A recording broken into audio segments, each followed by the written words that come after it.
Hello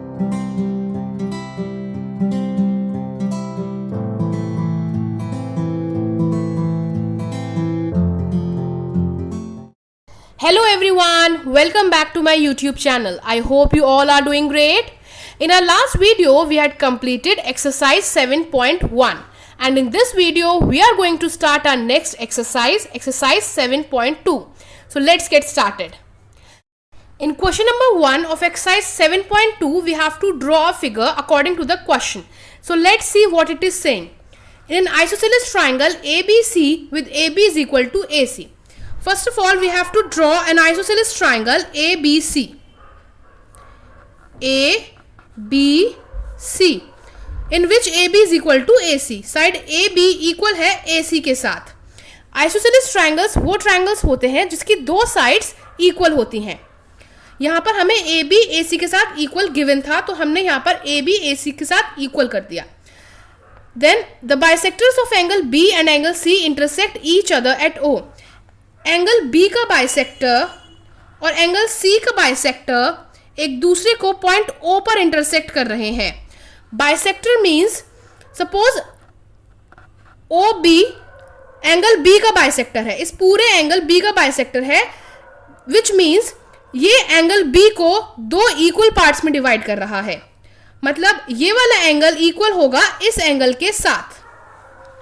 और अगर ओ C angle C का बाइसेक्टर है, इसका मतलब ये पूरे एंगल सी को दो इक्वल पार्ट्स में डिवाइड कर रहा है. मतलब ये वाला एंगल इक्वल होगा इस एंगल के साथ. Join A to O. Now we have to join A to O. Show that OB is equal to OC and AO bisects angle A. We have to show that OB is equal to OC. ये दो sides एक दूसरे के साथ equal है. And second thing, AO bisects angle A. Angle A को AO bisect कर रहा है. बाइसेक्ट मतलब दो इक्वल पार्ट्स में बांट रहा है. अगर इसने AO एंगल A का बाइसेक्टर बोल दिया, मतलब हमें ये दोनों एंगल्स एक दूसरे के साथ इक्वल प्रूफ करने होंगे. तो देखते हैं इसका सोल्यूशन कैसे होगा. सबसे पहले हम अपने पार्ट 1 की तरफ चलते हैं. AB is equal to AC हमें गिवन है. ये वाली साइड एक दूसरे इसके साथ इक्वल हमें गिवन है. इसकी वजह से angle ACB is equal to angle ABC हो जाएगा. मतलब ACB ये वाला एंगल इक्वल हो जाएगा ABC के साथ, इस एंगल के साथ. इसका रीजन क्या होगा? इसका रीजन होगा angles opposite to equal sides in triangle are equal. अगर ट्राइंगल में दो साइड्स एक दूसरे के साथ इक्वल हैं, तो उनके अपोजिट वाले एंगल्स भी एक दूसरे के साथ इक्वल होंगे. सपोज अगर ये एक ट्राइंगल है, ये दो साइड्स इसकी इक्वल है, इसके अपोजिट एंगल होगा ये वाला और इसके अपोजिट एंगल होगा ये वाला. अगर ये दो साइड्स इक्वल है तो ये दो एंगल्स भी इक्वल होंगे. तो इसीलिए मैंने AB के अपोजिट एंगल है C, तो मैंने AB के साथ लिखा है एंगल ACB और AC के अपोजिट है एंगल B, तो इसके साथ मैंने लिखा है एंगल ABC. इसलिए रीजन आएगा angles opposite to equal sides in triangle are equal. Sides के अपोजिट एंगल्स भी एक दूसरे के साथ इक्वल होते हैं. नाउ हम इन दोनों को हाफ कर देंगे. Half angle ACB is equal to half angle ABC. इन दोनों एंगल्स का हाफ हो जाएगा angle OCB is equal to angle OBC. देखिए ACB का हाफ होगा आधा, OCB ये वाला, और ABC का हाफ होगा OBC दिस वन. ये अंदर वाले दो एंगल्स. क्यों? क्योंकि ये बाइसेक्टर है. बाइसेक्टर मतलब इसने इस पूरे एंगल को दो इक्वल पार्ट्स में डिवाइड कर दिया है. नाउ इन ट्राइंगल OBC हम इस छोटे वाले ट्राइंगल में देखेंगे, हमने ये दो एंगल्स इसके इक्वल दिखा दिए. अगर ये दो एंगल्स इसके इक्वल हो गए तो इसकी ये दो साइड्स भी एक दूसरे के साथ इक्वल हो जाएंगी. ये बिल्कुल रिवर्स है इस प्रॉपर्टी का. O B is equal to O C. अगर हमने इसके ये दो एंगल्स एक दूसरे के साथ इक्वल दिखा दिए तो इसका अपोजिट साइड, मतलब इसकी अपोजिट साइड है ये वाली और इसकी अपोजिट साइड ये वाली, ये दोनों भी एक दूसरे के साथ इक्वल हो जाएंगे। तो इसमें रीजन आएगा sides opposite to equal angles in triangle are equal. Opposite sides के इक्वल एंगल्स भी इक्वल हो जाते हैं और यहां पर हमारा फर्स्ट पार्ट कंप्लीट हो जाता है। In second part we have to show that A O bisects angle A, मतलब एंगल ए को ए ओ बाइसेक्ट कर रहा है। बाइसेक्ट मतलब दो इक्वल पार्ट्स में डिवाइड कर रहा है, मतलब ये वाला एंगल इक्वल होगा इस एंगल के साथ। इसके लिए हम दो ट्राइंगल्स लेंगे, in triangle O A B and triangle O A C. मैं आपको शेड करके दिखाऊंगी। ओ ए बी है हमारा ये वाला triangle and O A C है हमारा ये वाला ट्राइंगल। हमें इन दोनों ट्राइंगल्स को कॉन्ग्रुएंट प्रूफ करना है, क्योंकि अगर ये दो ट्राइंगल्स कॉन्ग्रुएंट प्रूफ हो गए तो ये दो एंगल्स भी इसके इक्वल हो जाएंगे बाय सीपीसीटी। तो इन दो ट्राइंगल्स में हम देख सकते हैं A B is equal to A C है, ये वाली साइड इस साइड के साथ इक्वल है। ये हमें क्वेश्चन में ही गिवन था तो इसमें रीजन आएगा given. Second, A O is equal to A O है कॉमन, दोनों ट्राइंगल्स में ये ए ओ कॉमन है। O B is equal to O C भी है। ये वाली दोनों साइड हमने यहां पर फर्स्ट पार्ट में प्रूफ कर दिया कि इक्वल है, तो इसमें रीजन आएगा प्रूव्ड अबव, हमने ऊपर प्रूफ कर दिया है।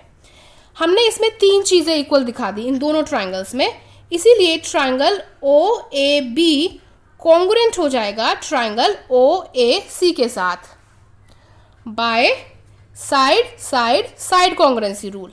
साइड साइड साइड, क्योंकि तीनों साइड है इसीलिए side side side congruency rule से ये दोनों कॉन्ग्रुएंट हो गए।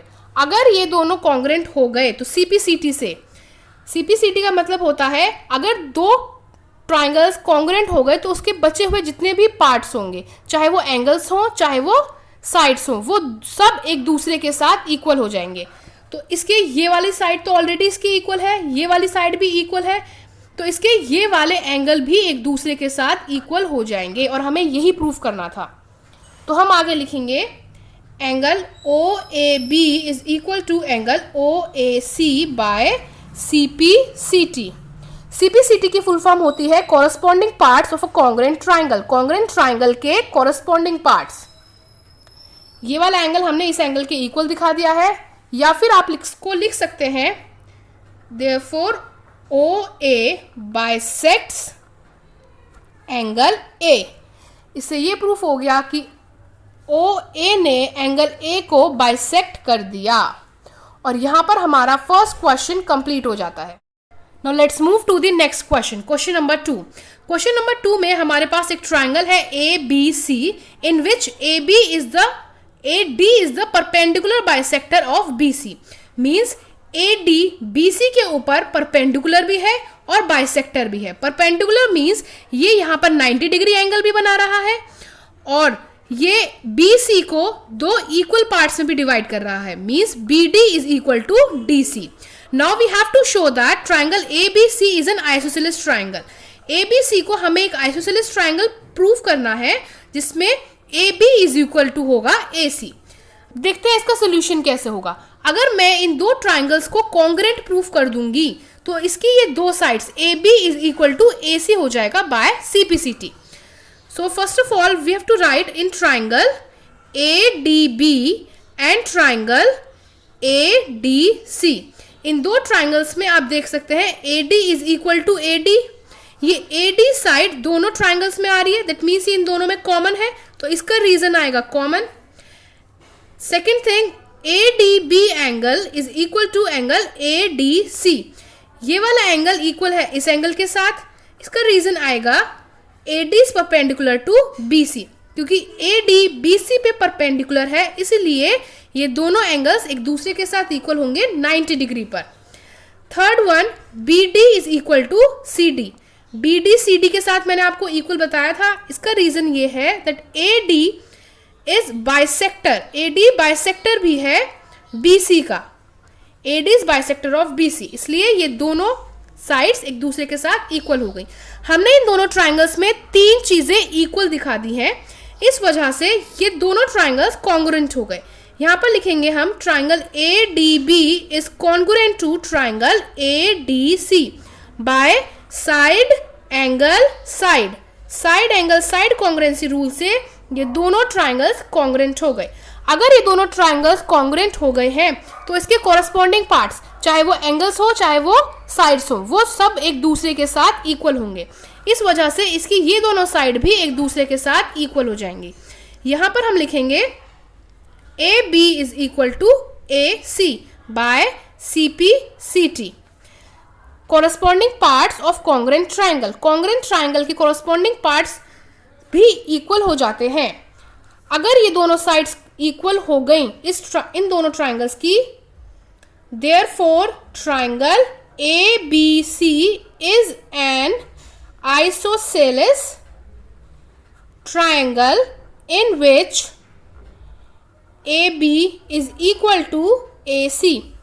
हमने ये दोनों साइड इक्वल करते ही ये दिखा दिया कि ABC एक आइसोसेलेस ट्राइंगल है जिसमें AB AC के साथ इक्वल है। और ये क्वेश्चन हमारा यहाँ पर कंप्लीट हो जाता है। आज की वीडियो में बस इतना ही। Will meet every Monday and Thursday, so stay tune with my channel. अगर आपको ये वीडियो पसंद आई हो then please do like, share and subscribe to my channel. Thank you.